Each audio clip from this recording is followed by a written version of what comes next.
A bullet strikes a police officer's chest at point-blank range. In that split second, a seemingly impossible material, 5 times stronger than steel but lighter than fabric, stops the bullet dead in its tracks. This isn't science fiction. This is Kevlar, and it exists because one brilliant woman refused to follow the rules of what was possible. In 1965, when most female scientists were relegated to teaching or assistant roles, Stephanie Kwolek was about to stumble upon an accident that would save over 3,000 lives, and then be largely forgotten by history. Born to Polish immigrants in New Kensington, Pennsylvania, in 1923, Stephanie Kwolek's childhood was far from the laboratories where she'd make history. Her father, a naturalist at heart, would take her on long walks through the woods, teaching her to observe, question, and marvel at the natural world. But when he died, when she was just 10 years old, young Stephanie's world changed forever. Her mother, now a single parent, took up seamstressing to support the family, unknowingly planting the seeds of Stephanie's future work with fibers and polymers. As a child, Stephanie would sit for hours, watching her mother transform mere threads into beautiful, strong garments. This early fascination with fibers would later prove, ironically, prophetic. Throughout her school years, Stephanie exhibited a brilliant mind for chemistry and mathematics.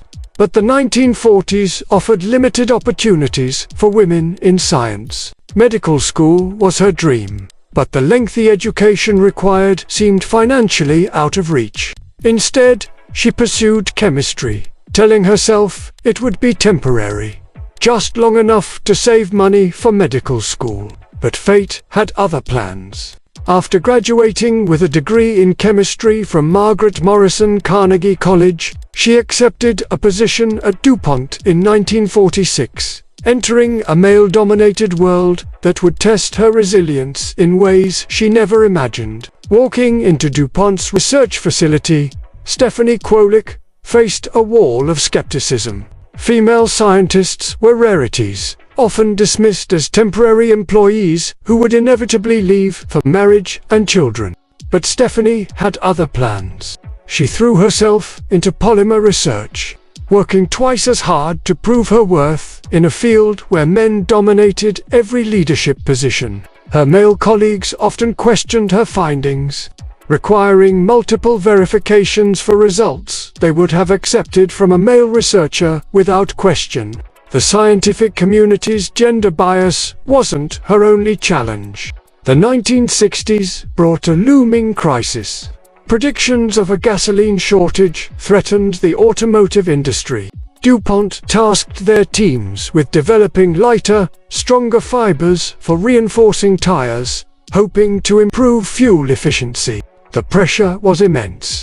While her male colleagues focused on high-temperature processes, Stephanie chose to explore low-temperature polymer solutions, a decision that drew skepticism and even ridicule. "That's not how we do things," they told her. "You're wasting your time." But Stephanie Kwolek had learned long ago not to let others define her limitations. Even when her experimental solutions were repeatedly rejected by lab technicians who claimed her mixtures would damage their equipment, she persisted.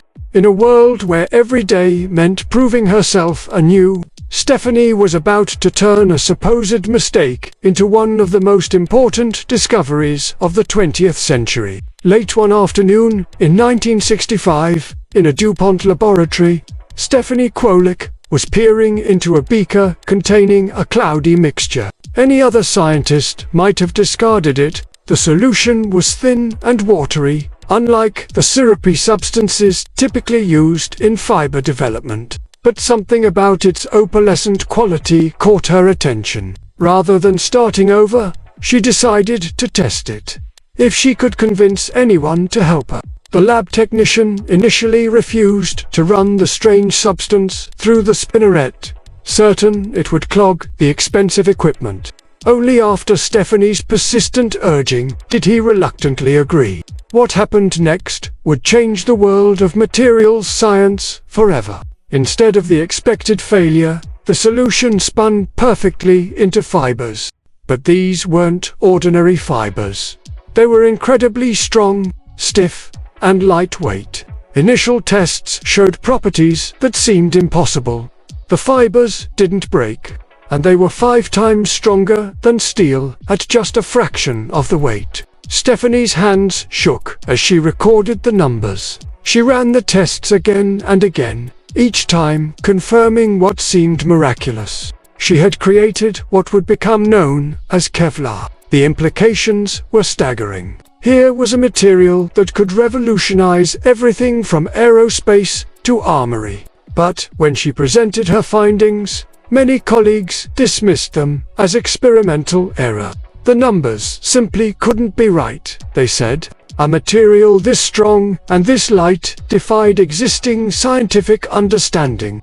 And perhaps more troubling to some, it had been discovered by a woman. Stephanie demanded more tests. Each new result confirmed her discovery, building an irrefutable case for what would become one of the most important material innovations of the century. The polymer chains in her discovery aligned in a unique way, creating a structure unprecedented in synthetic fibers. This wasn't just a new material. It was an entirely new class of materials that would spawn countless applications. Despite revolutionizing material science and saving thousands of lives, Stephanie Kwolek's name remains largely unknown to the general public.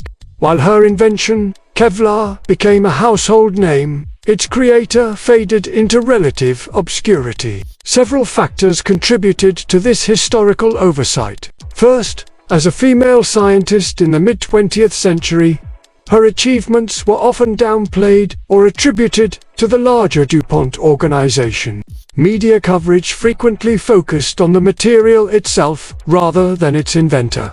And when stories did mention Kwolek, they often relegated her role to that of a lucky accident, rather than a brilliant scientist who recognized and pursued the potential in an unexpected result. The patriarchal structure of the scientific community meant that male colleagues often received more recognition for their contributions to Kevlar's development, despite Kwolek's fundamental discovery. Additionally, her humble nature worked against her in an era of increasing self-promotion. She continued her research quietly, mentoring young scientists, particularly women, rather than seeking the spotlight. Corporate politics also played a role.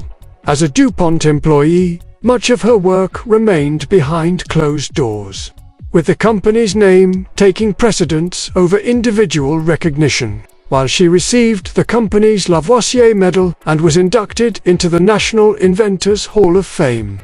These honors came late in her career and received little public attention. The same gender barriers that had challenged her throughout her career continued to influence how history would remember her contribution. Today, Stephanie Kwolek's invention has applications that span far beyond what anyone could have imagined in 1965. Kevlar can be found in everything from bulletproof vests and combat helmets to spacesuits and cell phones. It's in the cables of suspension bridges, the sails of racing boats, and the reinforced walls of bank vaults. Most importantly, it has saved an estimated 3,000 lives in law enforcement alone. But perhaps Stephanie Kwolek's greatest legacy lies not just in her invention, but in what she represents: the power of persistent curiosity and the importance of recognizing brilliant minds regardless of gender.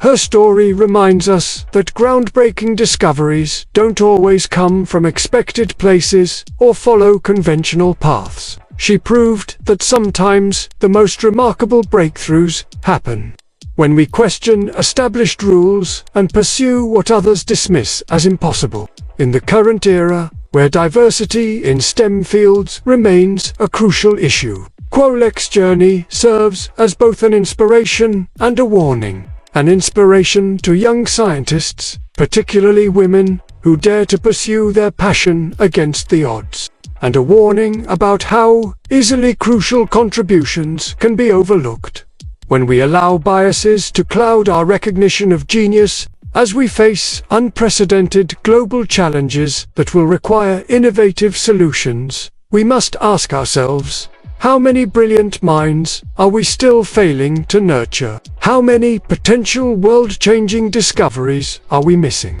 Stephanie Kwolek's story isn't just about a miracle fiber. It's about the miraculous potential that exists when we give every curious mind the chance to explore, experiment, and excel. If you've been inspired by this forgotten genius, hit that subscribe button for more stories of the overlooked innovators who shaped our world, and leave a comment below. What other female scientists deserve more recognition? Because sometimes the greatest discoveries come from the most unexpected sources.